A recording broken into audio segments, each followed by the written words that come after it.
बिस्मिल्लाहिर्रहमानिर्रहीम। Dear students, आपका course instructor Zahid Hussain corporate law के साथ हाजिर है। आज हम लेक्चर नंबर 3 में डिस्कस करेंगे कि कंपनीज एक्ट 2017 के ऑब्जेक्टिव्स क्या हैं, इसमें इंपॉर्टेंट डेफिनेशंस कौन सी हैं, और कोर्ट की जो जुरिस्डिक्शन है वो हम डिस्कस करेंगे। इसके अलावा नंबर 4 पे हम डिस्कस करेंगे कि securities and exchange commission of Pakistan के पावर्स एंड फंक्शंस क्या हैं। इसको मजीद स्टडी करने के लिए आप सेक्शन 2, सेक्शन 5 और सेक्शन 7 कंपनीज एक्ट 2017 का देख सकते हैं। इस लॉ को अगर आप डाउनलोड करना चाहते हैं तो ये जो वेबसाइट्स यहाँ पे आपको नजर आ रही है, लिंक्स नजर आ रहे हैं, आप इनके जरिए वेबसाइट को डाउनलोड कर सकते हैं। स्टार्ट करते हैं। द कंपनीज एक्ट 2017, ये 19th एक्ट था 2017 का। और जैसा कि इसके प्रियम्बल में क्लियर कर दिया गया है, an act to reform and re-enact the law relating to companies, यानी ये ऐसा लॉ है जिसमें रिफॉर्म किया गया है और री इनैक्ट किया गया है लॉज को जिसका ताल्लुक कंपनीज के साथ है। ये इस बात को क्लियरली इंडिकेट करता है कि ये लॉ नया इनैक्ट नहीं किया गया, बल्कि पहले से एक इनेक्टेड लॉ मौजूद था, यानी कि कंपनीज ऑर्डिनेंस 1984। बल्कि इसको री इनेक्ट किया गया दोबारा, इसमें कुछ चेंजेस किए गए हैं, कुछ एडवांसमेंट्स की गई हैं, इसमें कुछ डेवलपमेंट्स की गई हैं ताकि कॉर्पोरेट सेक्टर को बेहतर अंदाज में रेगुलेट किया जा सके। जैसा कि यहाँ पे बताया गया है कि इस लॉ का बेसिक पर्पज ये था कि कॉर्पोरेट सेक्टर को फैसिलिटेट किया जाए, डेवलपमेंट्स जो है कॉर्पोरेट सेक्टर की उसको प्रमोट किया जाए। इसके अलावा इनकरेज किया जाए टेक्नोलॉजी को और इलेक्ट्रॉनिक मीन्स को। जैसा कि आप जानते हैं, ग्लोबल विलेज बनने की वजह से अब कोई भी काम हम कंप्यूटर के बगैर या इंटरनेट के बगैर नहीं कर सकते। तो लिहाजा अगर हम डाटा डाउनलोड करना चाहते हैं कंपनीज का, या हम कंपनीज को ऑब्जर्व करना चाहते हैं, या हम कोई रिसर्च करना चाहते हैं, तो ज़रूरी है कि हम इंटरनेट की फैसिलिटीज़ को अवेल करें और हम इलेक्ट्रॉनिक मीन्स जो हैं उस पर मुकम्मल तौर पर अबूर हासिल करें। इसी तरह आप हार्ड कॉपी की शक्ल में भी डॉक्यूमेंट सबमिट करवा सकते हैं, और इस लॉ की वजह से आप इलेक्ट्रॉनिक मीन्स जो हैं इसके जरिए भी अपने डॉक्यूमेंट्स जो हैं वो SECP में सबमिट करवा सकते हैं, कॉरपोरेशन के हवाले से, कंपनी के हवाले से। इस लॉ का एक बेसिक पर्पज ये भी था कि जो शेयर होल्डर्स हैं किसी कंपनी के, या जो क्रेडिटर्स हैं, या कोई और स्टेक होल्डर है, या जनरल पब्लिक है, उनके राइट्स को, उनके इंटरेस्ट को प्रोटेक्ट किया जाए। उनको प्रोटेक्ट करने के लिए इस लॉ में आपको डिफरेंट रेगुलेशंस जो है वो मिलेंगे। इसको रेगुलेट करते हैं प्रॉपर मैनर में। इस लॉ का एक पर्पस ये भी था कि जो कॉर्पोरेट सेक्टर उसको बेहतर अंदाज में गवर्न किया जाए, और जो माइनॉरिटी हैं उनके इंटरेस्ट को जो है वो सेफ गार्ड किया जाए। यहाँ पे काइंडली याद रखें कि माइनॉरिटी का मतलब स्पेसिफिकली ये बनता है कि अगर किसी कंपनी में कुछ ऐसे शेयर होल्डर्स हैं जिनकी तादाद कम है या जिनके पास कम शेयर्स हैं, उनके इंटरेस्ट को भी बिल्कुल उसी तरह प्रोटेक्ट किया जाए जैसा कि ज्यादा शेयर्स रखने वाले शेयर होल्डर्स के जो बेनिफिट हैं, जो इंटरेस्ट है, उनको प्रोटेक्ट किया जाता है। लिहाजा कम शेयर होने की वजह से किसी को उनके राइट्स से, जो लॉफुल राइट्स हैं उनके, उनको वहाँ उससे डिप्राइव ना किया जा सके। लास्टली यहाँ पे आप देख रहे हैं प्रियम्बल में लिखा गया है कि एक इसका बेसिक पर्पस ये भी था कि जो कॉर्पोरेट के डिस्प्यूट्स हैं इनको एक्सपीडिशियसली रिजॉल्व किया जाए, उनको बड़ी तेजी के साथ रिजॉल्व किया जाए, ताकि कॉर्पोरेट सेक्टर जो है बगैर डिस्प्यूट्स के, बगैर प्रॉब्लम्स के, बगैर इनकन्वीनियंस के प्रॉपर तौर पे जो है वो ग्रो कर सके। ये थे स्टूडेंट्स ऑब्जेक्टिव्स जिसकी वजह से कंपनीज एक्ट 2017 को री इनैक्ट किया गया। अगरचे कंपनीज के लिए कानून पहले से मौजूद जरूर था, लेकिन उसको बेहतर अंदाज में लाने के लिए, बेहतर अंदाज में प्रमोट करने के लिए, मौजूदा जो सिनेरियो है उससे मुताबिकत के लिए इस लॉ को इंट्रोड्यूस करवाया गया और री इनैक्ट किया गया। अब हम इसके दूसरे स्टेप की तरफ आते हैं, दैट इज इम्पोर्टेंट डेफिनेशंस। ये बात याद रखें कि जो भी लॉ है नॉर्मली उसका जो सेक्शन 2 है वो डेफिनेशंस पे मुश्तमिल होता है। एक्सेप्शंस हैं, कुछ लॉ में ऐसा नहीं है, लेकिन नॉर्मली ऐसा है कि सेक्शन 2 जो है ये डेफिनेशन से मुतल्लिक होता है। और यहाँ पे ये सब सेक्शन 9 है जो कि डिफाइन करता है बॉडी कॉर्पोरेट को या कॉरपोरेशन को। बॉडी कॉर्पोरेट या कॉर्पोरेशन मुराद है एक कंपनी जो कि इस कानून के तहत इनेक्ट हुई या किसी और कंपनी लॉ के तहत इनेक्ट हुई जो इससे पहले कोई कानून मौजूद था।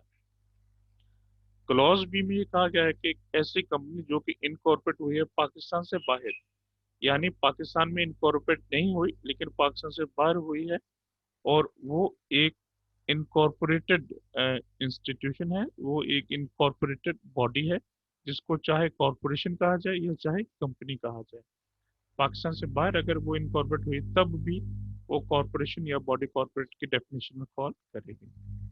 क्लॉज सी में कहा गया statutory body declared as body corporate. अगर कोई भी ऐसा इदारा जो कि किसी कानून के तहत बनाया गया, लेकिन इस कानून में ये कहा गया कि उस इदारे का जो स्टेटस है दैट इज बॉडी कॉर्पोरेट, जैसे ही वो वर्ड बॉडी कॉर्पोरेट आ गया इट मीन्स दैट कि वो भी कंपनी की डेफिनेशन में या कॉर्पोरेशन की डेफिनेशन में या बॉडी कॉर्पोरेट की डेफिनेशन में फॉल करेगा। लेकिन यहाँ पे एक बात ज़हन नशीन रहनी चाहिए, वो ये कि ये जो इदारे यहाँ पे नीचे लिखे हुए हैं ये बॉडी कॉर्पोरेट या कॉर्पोरेशन नहीं कहलाएंगे, जैसा कि कोऑपरेटिव सोसाइटी, क्योंकि कोऑपरेटिव सोसाइटी इस कानून के तहत रजिस्टर्ड नहीं होती कंपनीज एक्ट के तहत, इसलिए हम इसे कंपनी या कॉर्पोरेशन या बॉडी कॉर्पोरेट नहीं कह सकते। सेकेंडली, कोई भी ऐसा इदारा कंपनी की डेफिनेशन में फॉल नहीं करेगा जिसको कि फेडरल गवर्नमेंट ने स्पेसिफिकली थ्रू नोटिफिकेशन करार दे दिया है कि ये इदारा बॉडी कॉर्पोरेट नहीं है ना ही वो कॉर्पोरेशन है। तो उस सूरत में ऐसा इदारा कॉर्पोरेशन या बॉडी कॉर्पोरेट नहीं कहलाएगा अगर फेडरल गवर्नमेंट ने स्पेसिफिकली नोटिफाई कर दिया है। सेक्शन 2 की क्लॉज 17 में सब सेक्शन 17 में बिल्कुल क्लियर बता दिया गया है कि कंपनी से मुराद एक कंपनी है जो कि फॉर्म की गई और जो कि रजिस्टर्ड की गई इस कानून के तहत, या पहले से अगर कोई कानून मौजूद है कंपनी का उसके तहत रजिस्टर की गई, उसे हम कंपनी जो है वो कहेंगे।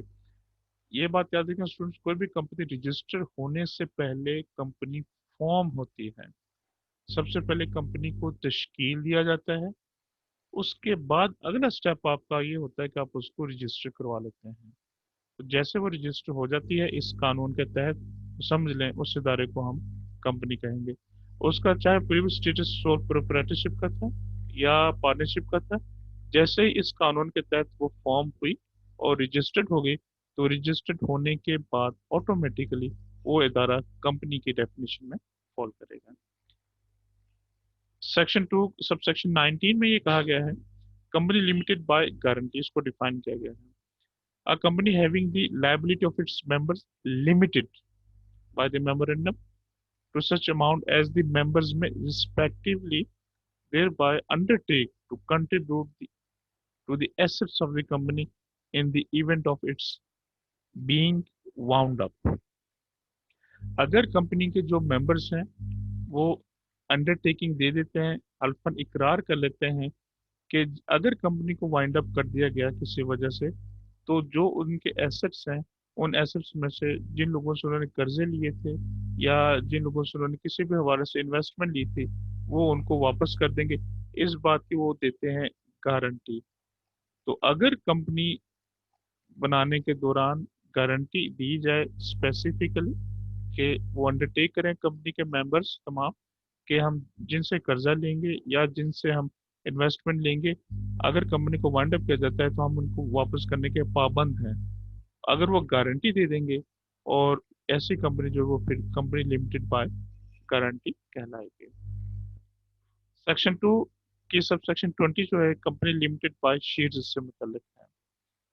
ये एक ऐसी है कंपनी जो सेक्शन 2 सब सेक्शन 20 में डिस्कस की गई है और डिफाइन की गई है, जो कि प्योरली हमारा सब्जेक्ट है। हम इस ज़्यादा हमारी जो डिस्कशंस हैं या फ्यूचर में भी जो हमारी रहेंगी बेसिकली वो कंपनी लिमिटेड बाय शेयर्स के साथ रहेंगी। इससे मुराद एक कंपनी है जिसकी जो लायबिलिटीज है इसके मेंबर्स की वो लिमिटेड है मेमोरेंडम के हवाले से, और वो एक हद तक लिमिटेड है। और इसका मफहूम स्टूडेंट्स ये है कि कंपनी लिमिटेड बाय शेयर्स वो कंपनी होती है जो कि जिसके जो शेयर्स हैं अ, उनके उनकी हद तक जो उसके मेंबर्स हैं वो रिस्पॉन्सिबल होते हैं, वो जिम्मेदार होते हैं। हम सपोज करते हैं कि एक कंपनी में 100 शेयर्स हैं, जो जिसके पास 10 शेयर्स और 10 शेयर्स की हद तक जिम्मेदार है, उससे ज्यादा का जिम्मेदार नहीं है। हद का मतलब है लिमिट। तो लिमिटेड बाय शेयर्स का मतलब है कि जिस बंदे के पास जितने शेयर्स हैं वो शख्स उसी हद तक जिम्मेदार है। जिसके पास 50 शेयर्स है वो 50 तक रिस्पॉन्सिबल है, और जिसके पास 80 हैं वो 80 की हद तक जो है वो जिम्मेदार होगा। तो जितने शेयर्स किसी मेंबर के पास, किसी शेयर होल्डर के पास होंगे, वो उस हद तक उसके प्रॉफिट का और उस हद तक उसके लॉस का जिम्मेदार होगा। जब हम हद कहते हैं, हद को इंग्लिश में कहेंगे लिमिट, और ये महदूद को हम इंग्लिश में कहेंगे लिमिटेड। कोई भी शख्स जो है शेयर्स की हद तक कंपनी में रिस्पॉन्सिबल होता है, प्रॉफिट का भी और लॉस का भी। इसलिए ऐसी कंपनी जो कंपनी लिमिटेड बाय शेयर्स कहलाती है। सेक्शन 2 सब सेक्शन 35 में फॉरेन कंपनी को डिफाइन किया गया है। इससे मुराद ऐसी बॉडी कॉर्पोरेट है जो कि पाकिस्तान से बाहर जो है वो रजिस्टर हुई। जैसे कि हम ऊपर भी डेफिनेशन में पढ़ चुके हैं कि जो फॉरेन कंपनी है जो पाकिस्तान में रजिस्टर नहीं हुई, उसको भी हम बॉडी कॉर्पोरेट या कॉर्पोरेशन कह सकते हैं।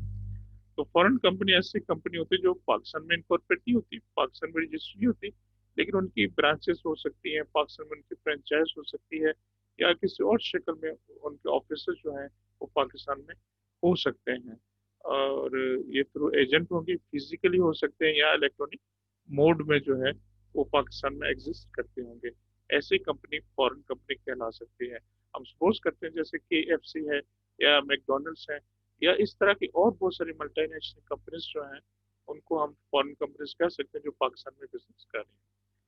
और ऐसी कंपनी जो है वो बिजनेस एक्टिविटीज पाकिस्तान में कंडक्ट करी, ये बात भी जरूरी है। अगर कोई फॉरेन कंपनी है और वो पाकिस्तान में बिजनेस नहीं कर रही, इट मीन्स दैट कि वो इस डेफिनेशन में फॉल नहीं करेगी। कोई फॉरेन कंपनी अगर पाकिस्तान में बिजनेस नहीं कर रही, उस डेफिनेशन में फॉल इसलिए नहीं करेगी क्योंकि इसके ये दोनों इंग्रेडिएंट्स इंपॉर्टेंट है कि कंपनी पाकिस्तान से बाहर इनकॉर्पोरेट हुई, कंपनी का ऑफिस पाकिस्तान में भी हैं, और वो पाकिस्तान में बिजनेस एक्टिविटीज भी परफॉर्म कर रही हैं, तब हम उसे फॉरेन कंपनी कह सकते हैं। सेक्शन 2 सब सेक्शन 37 में होल्डिंग कंपनी को डिफाइन किया गया है।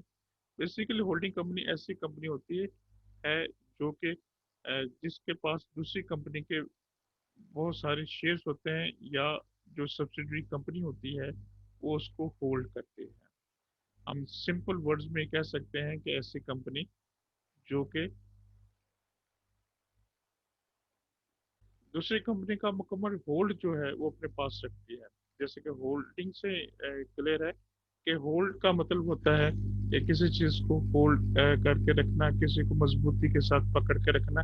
इट मीन्स दैट कि वो जो सब्सिडरी कंपनी है या जो उसकी सबॉर्डिनेट कंपनी है, उसका जो कंट्रोल है वो तमाम इसके पास होता है।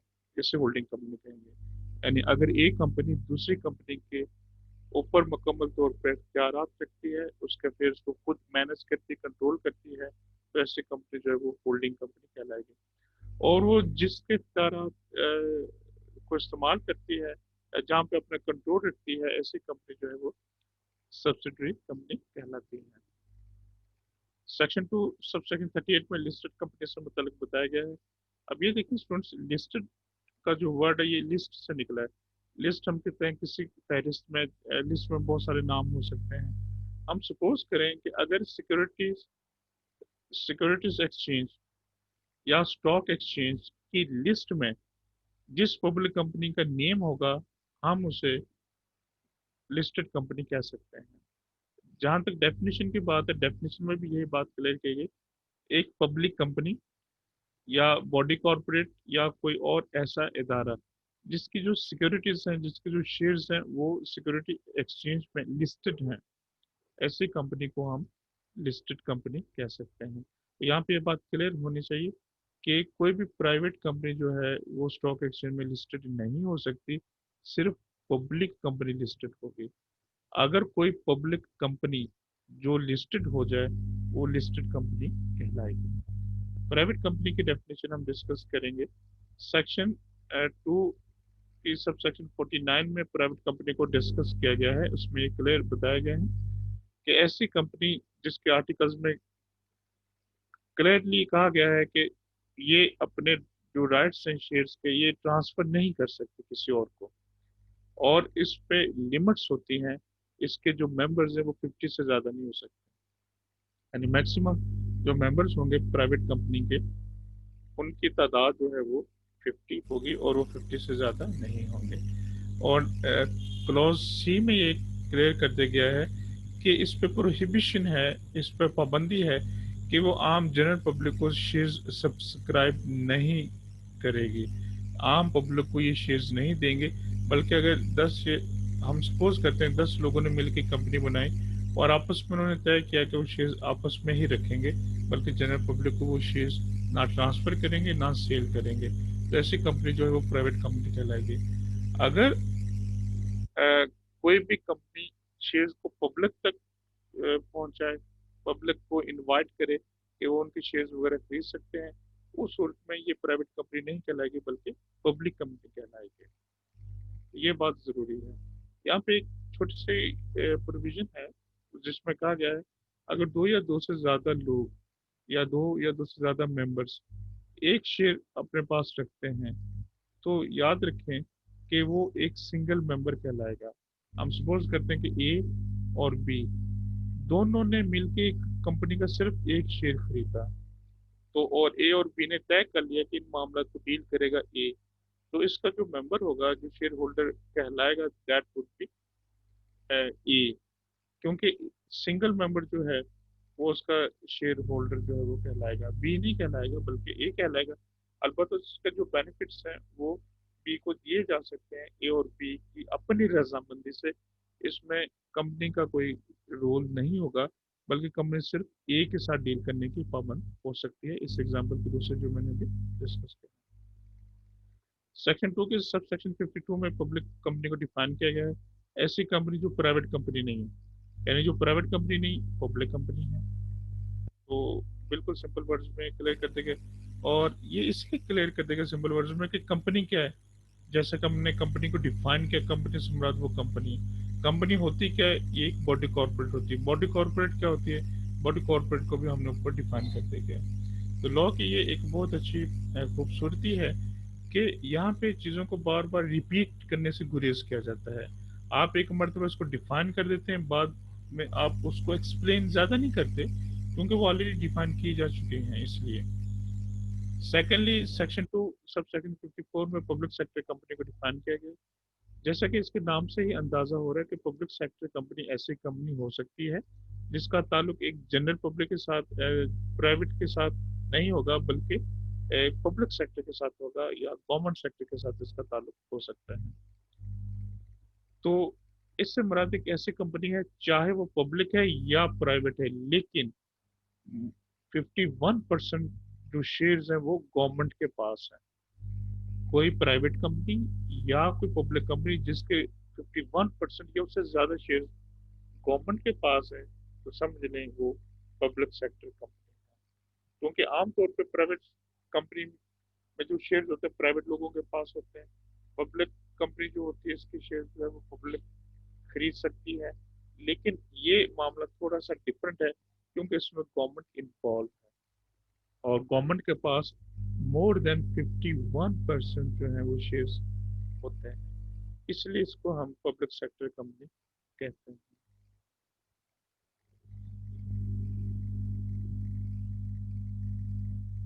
सेक्शन 2 सब सेक्शन 64 में शरिया कंप्लाइंट कंपनी को डिफाइन किया गया। इससे मुराद ऐसी कंपनी है जो कि अपना बिजनेस जो है वो शरीयत के उसूलों के मुताबिक कंडक्ट करती है।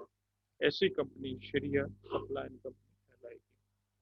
सेक्शन 2 सब सेक्शन 65 में सिंगल मेंबर कंपनी को डिफाइन किया गया। इससे मुराद ऐसी कंपनी जिसमें सिर्फ एक मेंबर होता है, क्योंकि सिंगल से मुराद एक ही होता है, तो लिहाजा जिसमें सिर्फ एक मेंबर होगा उसे हम सिंगल मेंबर कंपनी कहेंगे। यहाँ पे ये बात ज़हन नशीन रहे कि सिंगल मेंबर कंपनी जो है, आप समझ लें कि ये सोल प्रोप्राइटरशिप का अल्टरनेटिव है। इसी तरह जो unlimited company section 2 sub section 71 में है, ये पार्टनरशिप का अल्टरनेटिव है। अनलिमिटेड कंपनी ऐसी कंपनी है जिसमें कोई लिमिट नहीं होती लाइबिलिटीज के हवाले से, जो कि मेंबर्स की लाइबिलिटीज होती हैं। मेंबर्स की लाइबिलिटीज के हवाले से कोई लिमिट नहीं होती। आमतौर पर इस तरह की जो खसूसियात होती हैं वो किसी पार्टनरशिप फर्म में ही होती हैं। तो अगर आप पार्टनरशिप फर्म को प्रॉपर एक रेगुलेट करना चाहते हैं एससीसीपी के जरिए, तो उसके लिए आपको अनलिमिटेड कंपनी बनानी पड़ेगी। और अगर कोई सोल प्रोप्राइटर अपने बिजनेस का स्टेटस बेहतर बनाना चाहता है, लेकिन वो सिंगली उसको डील करना चाहता है इदारे को, तो वो सिंगल मेंबर कंपनी बना सकता है। यहाँ पे ये ऑप्शन उसके पास मौजूद है। तो स्टूडेंट्स, अब हम आते हैं पार्ट 2, जुरिस्डिक्शन ऑफ कोर्ट की जानिब। इसके लिए हमें डिस्कस करना है सेक्शन नंबर 5, जो कि रेलेवेंट है jurisdiction of the court and creation of benches. यहाँ पे मैं बेंचेस के हवाले से क्लियर कर दूं स्टूडेंट्स कि बेंचेस जो हैं, आप समझ लें कि इससे मुराद है कोर्ट्स।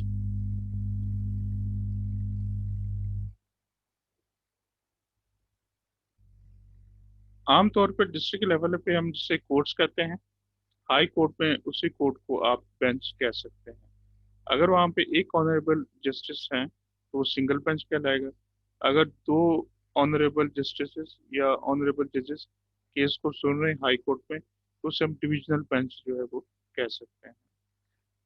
सेक्शन 5 की सब सेक्शन 1 में कहा गया है, the court having jurisdiction under this act shall be the high court.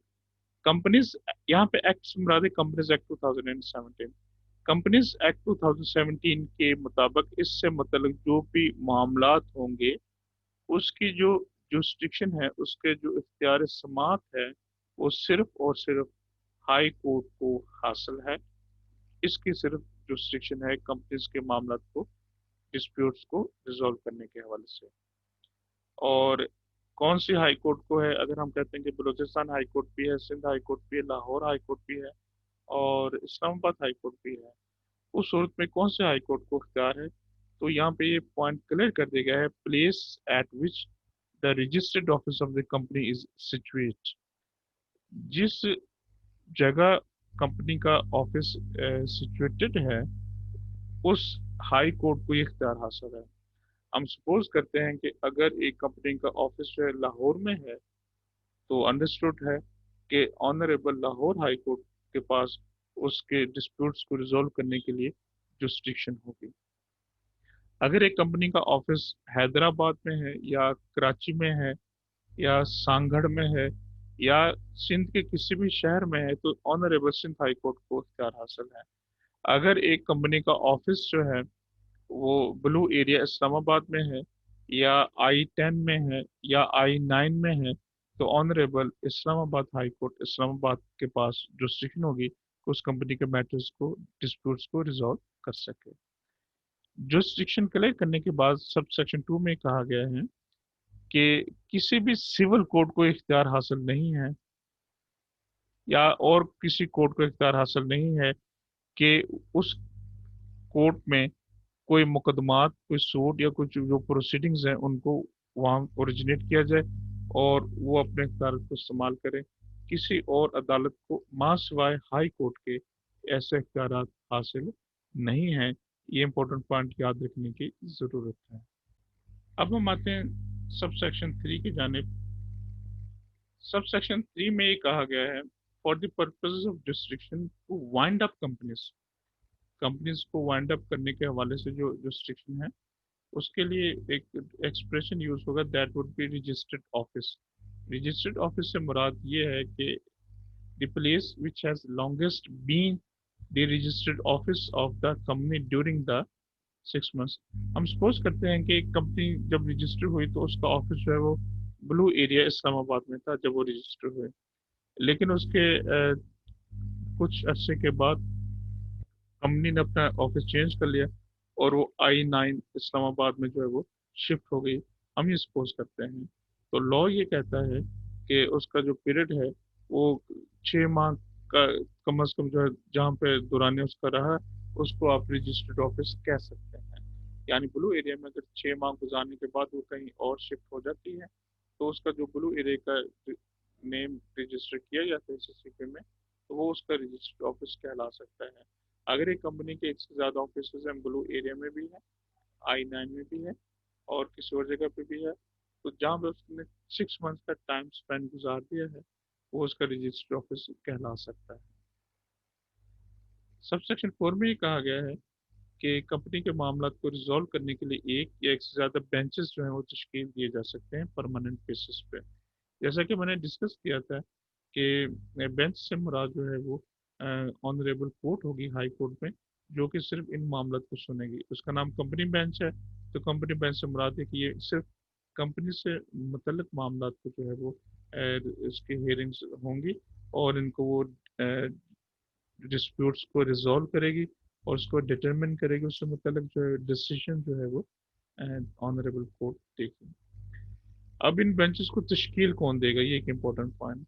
In benches को तश्कील देंगे honourable chief justice of the high court. अगर इस्लामाबाद की बात करें, तो ऑनरेबल इस्लामाबाद हाई कोर्ट में जो ऑनरेबल चीफ जस्टिस हैं इस्लामाबाद हाई कोर्ट के, वो बेंच को तश्कील देंगे। अगर हम ऑनरेबल लाहौर हाई कोर्ट की बात करते हैं, तो honourable chief justice of Lahore high court जो है वो अपने कोर्ट में, हाई कोर्ट में, कंपनी बेंच को तश्कील देंगे।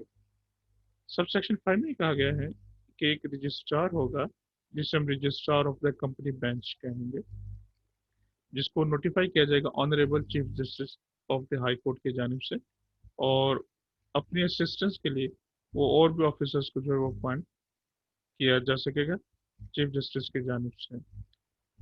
तो वो रजिस्ट्रार होगा कंपनी बेंच का। मैं सिंपल दोबारा बता देता हूँ। जो टर्म है बेंच और रजिस्ट्रार में जो डिफरेंस है, मैं चाहता हूँ कि उसको थोड़ा सा क्लियर कर दिया जाए आपकी सहूलत के लिए। ऑनरेबल बेंच का ये काम है कि वो केसेस को सुनेगा, केसेस का जो है वो हियरिंग्स होंगी, उसके बाद वो डिटरमिन करेंगे, और डिटरमिन करने के बाद जो है वो डिसीजन दे देंगे। ये बेंच का बेसिक पर्पस, बेसिक फंक्शन और ऑब्जेक्टिव है। अब बात यह है कि जैसे ही कोई एप्लीकेशन मूव की जाती है ऑनरेबल हाई कोर्ट में कंपनी के मामला के लिए, या कोई पिटिशन मूव की जाती है, या रिटर्न स्टेटमेंट मूव की जाती है, या रिप्लाई मूव किया जाता है, तो उसको रिसीव कौन करेगा? क्या ऑनरेबल बेंच करेगा या रजिस्ट्रार करेगा? यहाँ पे ये बात याद रहे कि जो रजिस्ट्रार साहब होंगे वो रिसीव करेंगे तमाम एप्लीकेशंस को, तमाम क्रेडिट्स को, तमाम पिटिशंस को, तमाम रिप्लाईज को। और इसके अलावा जो उनके अंडर अमला काम करता है, जो उनके असिस्टेंट्स है, वो उनको भी एडमिनिस्ट्रेट करेंगे, उनको भी मैनेज करेंगे। तो मैनेजमेंट के हवाले से अगर देखा जाए तो वो रजिस्ट्रार साहब के फंक्शन ड्यूटीज में आता है मामला। और जहाँ तक केस की बात की जाए, केस को रिजॉल्व किस अथॉरिटी ने करना है, that is the bench. Bench और रजिस्ट्रार में ये डिफरेंस है। आपने एप्लीकेशन मूव करनी है और रजिस्ट्रार को मूव करेंगे, वो आपको डेट ऑफ हियरिंग बता देंगे कि आपकी जो इस डेट ऑफ हियरिंग पे आपको जाना पड़ेगा फलां ऑनरेबल बेंच में। तो ये आपको बताएंगे रजिस्ट्रार साहब। सब सेक्शन 6 में जो है ये कहा गया है कि जो रजिस्ट्रार हैं कंपनी बेंच के, वो ऐसे तमाम फंक्शंस परफॉर्म करेंगे जिनका ताल्लुक मिनिस्ट्रियल के साथ है, एडमिनिस्ट्रेटिव बिजनेस के साथ है, कंपनी के बेंच का है। यानी यहाँ पे क्लियर कर दिया गया है कि इनका जो मेन रोल है वो एडमिनिस्ट्रेटिव नोयत का है, रजिस्ट्रार साहब का। अब वो एडमिनिस्ट्रेटिव रोल में क्या परफॉर्म करेंगे? वो रिसीव करेंगे पिटिशंस को, एप्लीकेशंस को, रिटर्न स्टेटमेंट्स को। इसके बाद वो नोटिस इशू करेंगे पार्टीज को, और जो समन्स है वो भी सर्व करवाएंगे। इसके अलावा और मुख्तलिफ फंक्शंस परफॉर्म करेंगे सेक्शन 423 के तहत, जिसका मफहूम ये बनता है कि रजिस्ट्रार साहब तमाम एडमिनिस्ट्रेटिव फंक्शंस परफॉर्म करेंगे। सब सेक्शन 7 में ये कहा गया है कि जो चीफ जस्टिस हैं किसी भी हाई कोर्ट के, अ, वो उनको अप्रोप्रिएट समझा जाएगा कि वो इस्टेब्लिश कर सकते हैं कोई भी सेक्रेटरीट किसी कंपनी बेंच के लिए। यानी किसी कंपनी बेंच के मामला को देखने के लिए, लुक आफ्टर करने के लिए उनका बाकायदा तौर पर एक सेक्रेटरीट जो है वो बनाया जा सकता है। यानी एक ऐसा स्पेशल ऑफिस बनाया जाएगा जहाँ पे तमाम डॉक्यूमेंट्स, तमाम मामला जो है सिर्फ कंपनी से मुतल्लिक ही होंगे। कंपनी के जो डिस्प्यूट्स हैं, कंपनी की जो प्रॉब्लम्स हैं, कंपनी के जो मैटर्स हैं सिर्फ उनसे मुतल्लिक हो सकते हैं। तो ये ऑनरेबल चीफ जस्टिस जो हैं रिस्पेक्टिव हाई कोर्ट के, वो सेक्रेटरीट एस्टेब्लिश कर सकते हैं। अब हम लास्टली आ जाते हैं पार्ट 3 में, powers and functions of the securities and exchange commission of Pakistan. Sub section 7 में सिंपली रेफर किया गया है कि जो कमीशन जो है, अगर कहीं पे भी इस लॉ में वर्ड कमीशन यूज होगा तो कमीशन से मुराद है securities and exchange commission of Pakistan. ये ऐसे पावर्स एक्सरसाइज करेगा, ऐसे इख्तियारात इस्तेमाल करेगा और ऐसे फंक्शंस परफॉर्म करेगा जो कि इस कानून के तहत उनको दिए गए हैं या फ्यूचर में दिए जा सकते हैं। और सब सेक्शन 2 में बिल्कुल क्लियर कर दिया गया है कि एक लॉ ऑलरेडी इनेक्ट हो चुका था, securities and exchange commission of Pakistan act 1997। ये लॉ 1997 में फॉर्म हुआ था और इनेक्ट हुआ था। तो इस लॉ के तहत securities and exchange commission of Pakistan के पास जो है वो इख्तियारात हैं, ये उन इख्तियारात को इस कानून की रूह से इस्तेमाल करेगा। तो कंपनीज एक्ट में सिर्फ रेफर किया गया है कि कंपनीज के जो भी मामला थे उनको डील करेगा कमीशन। तो लिहाजा कंपनीज एक्ट का मकसद ये नहीं है कि किसी भी हवाले से इस लॉ पे कोई पाबंदी आयद की जाए, नहीं, ऐसी कोई बात नहीं। Not in derogation to the powers and functions of the commission under this act. ये मकसद नहीं है कि इस लॉ के, इस कंपनीज एक्ट 2017 जो है ये इस लॉ पे पाबंदी आयद कर रहा है, ऐसी बात नहीं। बल्कि ये वजाहत कर रहा है कि कंपनीज के मैटर्स को सुनेगा कमीशन। कंपनी के जो भी मैटर्स होंगे उनको डिस्कस करेगा, रिजॉल्व करेगा securities and exchange commission of Pakistan, जिसे हम सिंपली कमीशन कहेंगे। अगला सवाल अगर आपके माइंड में ये आता है कि कमीशन को ये इख्तियार किसने दिए हैं। कमीशन को ये इख्तियार दिए हैं securities and exchange commission of Pakistan act 1997। तो लिहाजा ये इस कानून के तहत इख्तियारात को इस्तेमाल करते हुए, और जैसे कि इस एक्ट में रेफर किया गया है, इसके तहत कंपनी के मामला को सुनने का और इनको रिजॉल्व करने का पाबंद होगा।